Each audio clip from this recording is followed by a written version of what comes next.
हाय बच्चों, बहुत बच्चों ने कमेंट किया था कि यूरिन फॉर्मेशन और नेफ्रॉन के बारे में अपलोड करने के लिए, तो मैं अपलोड कर बना रहा हूं। अब देखें लेक्चर को।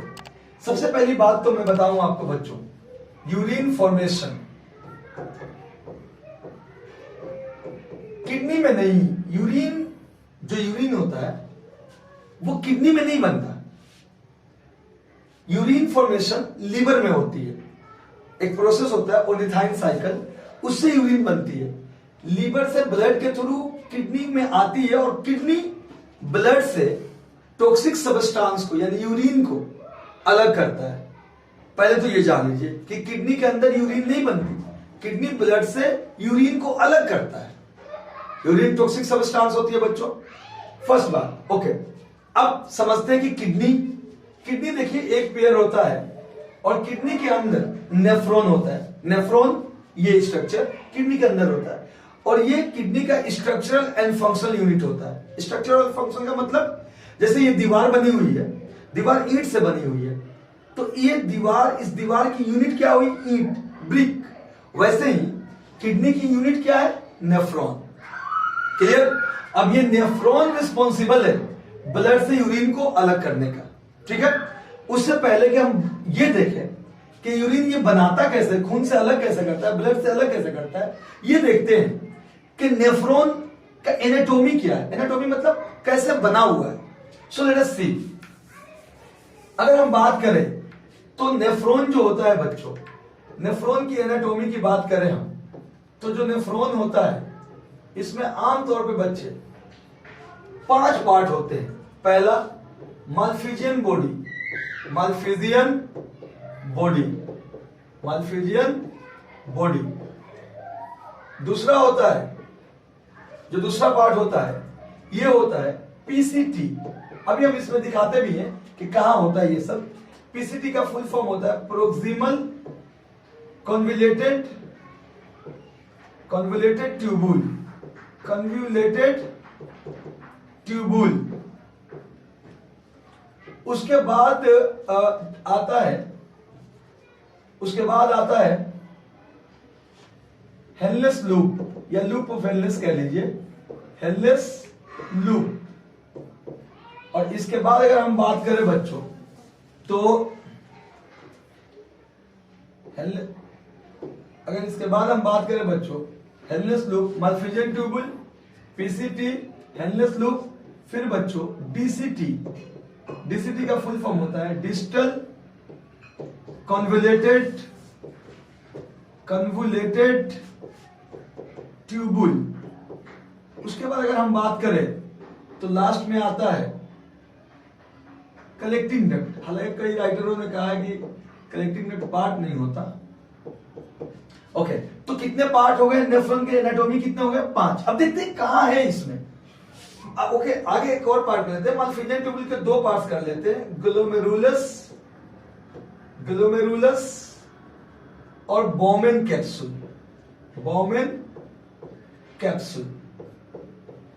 ठीक है बच्चों, और हेलनेस लूप के भी 2 पार्ट कर लेते हैं, डिसेंडिंग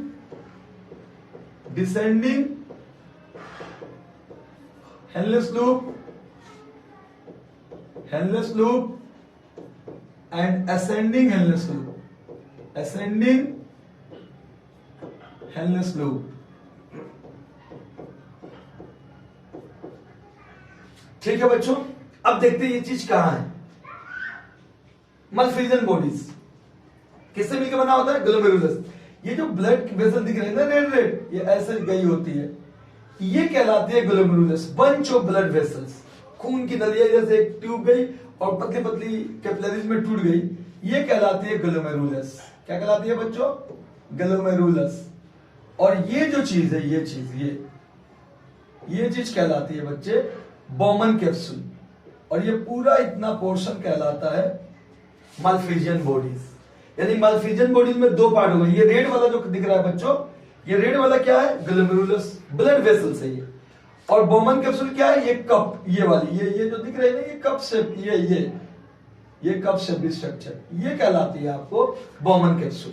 ठीक है बच्चे, ये वाला हिस्सा यहाँ पे आप थोड़ा सा ताकि समझ में आए, ये हाँ, ये वाला हिस्सा कहलाता है आपका ये वाला हिस्सा,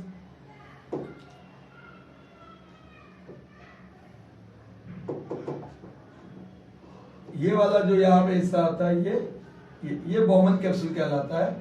और यहाँ पे जो ब्लड वेसिकल्स थी ये ब्लड कैपिलरीज कहलाती हैं। ओके, मैं इसको और कर दूं, अनड्यू कर दूं।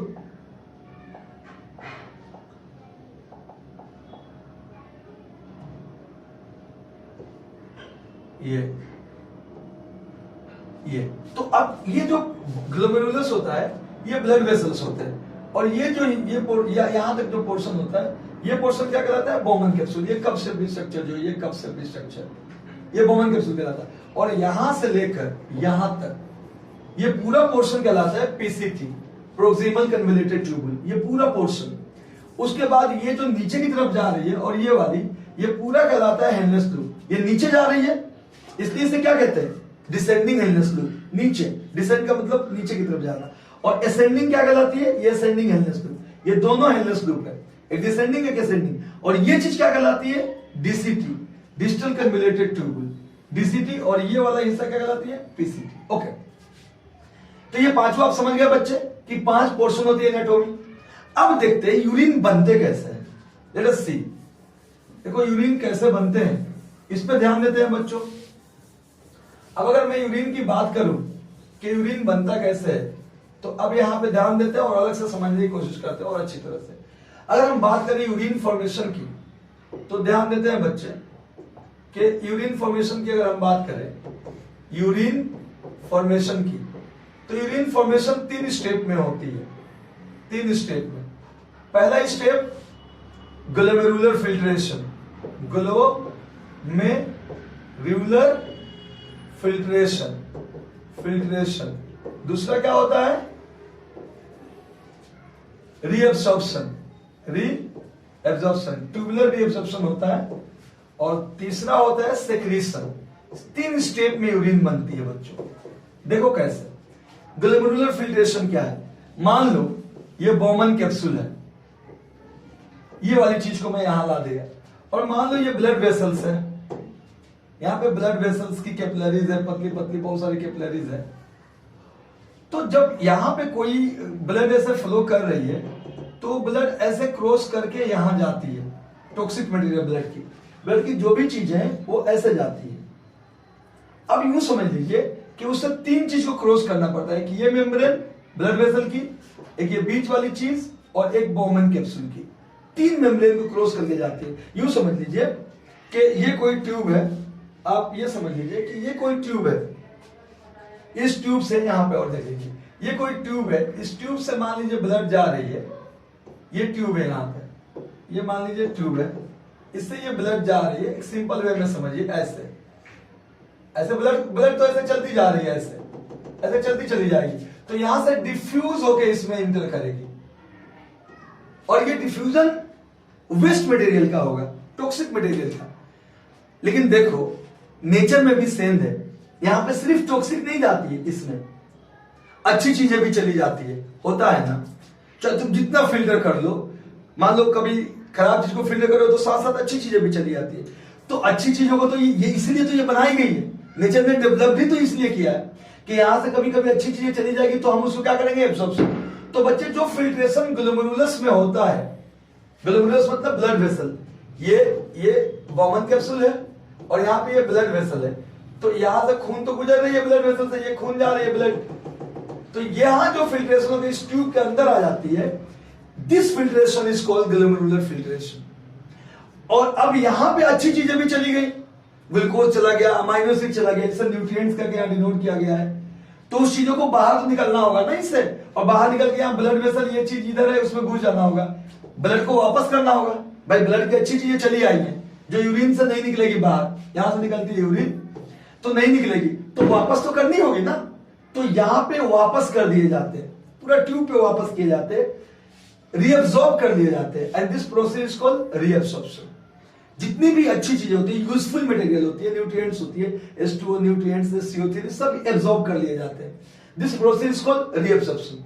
अच्छा, कुछ वेस्ट मटेरियल इधर भी साइड में इंडस्ट्रियल फ्लूइड में, वेसल वगैरह में पड़ी होती है, तो वहां से दोबारा से इसमें डाल दिया जाता है, जो वेस्ट मटेरियल है टॉक्सिक, जैसे देखो हाइड्रोजन डाला जा रहा है, अमोनिया को डाला जा रहा है, ये नुकसान पहुंचाएगी।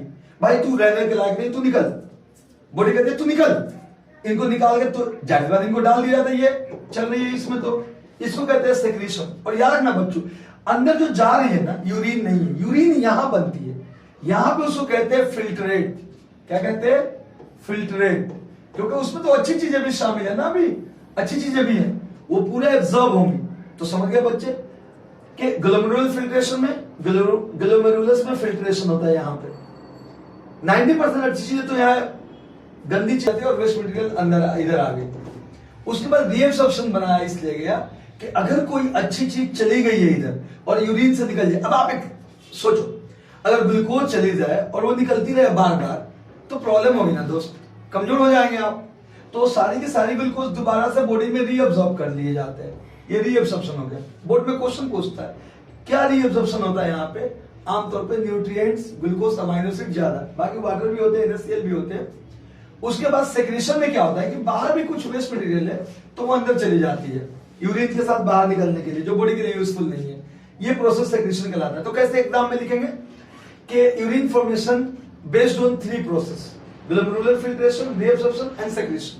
ग्लोमेरुलर फिल्ट्रेशन में लिखेंगे in Bowman capsule glomerulus bunch of blood vessels are there, filtration take place here, ultra filtration होती है यहाँ पे, this is called glomerular filtration. Some useful material are reabsorbed in PCT and all tubules, this is called reabsorptions.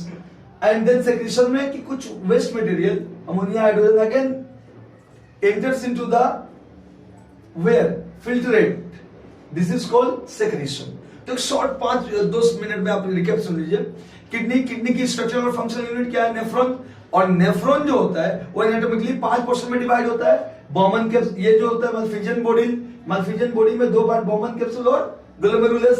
PCT हेलनेस loop में descending हेलनेस loop, ascending हेलनेस loop. DCT के बाद collecting duct. उसके बाद urine बनता लीवर में, लीवर से बन के आता है ब्लड के थ्रू, यहाँ पे फिल्ट्रेशन होती है। पहला फिल्ट्रेशन ये अल्ट्रा फिल्ट्रेशन होती है, इसे ग्लोमेरुलर फिल्ट्रेशन कहते हैं, जो बॉमन कैप्सूल में हो जाती है। उसके बाद दूसरा रीअब्सॉर्प्शन होता है, अच्छी चीजें भी चली जाती है, गंदी चीजों के साथ, वेस्ट मटेरियल के साथ, टॉक्सिक चीजों के साथ, वो एब्जॉर्ब हो जाती है। उसके बाद जो बच गई, मान लो इधर भी इंटरस्टिशियल फ्लूइड में भी वेस्ट मटेरियल है, वो भी दोबारा यूरिन में मिल जाती है। और इस तरह ये यूरिन इन सारे ट्यूबुल्स होते हुए यहाँ पे आते हैं यूरिनरी ब्लैडर में, और फिर वहां से बाहर निकल जाता है। ठीक है बच्चों? ठीक है। जय हिंद और जय भारत।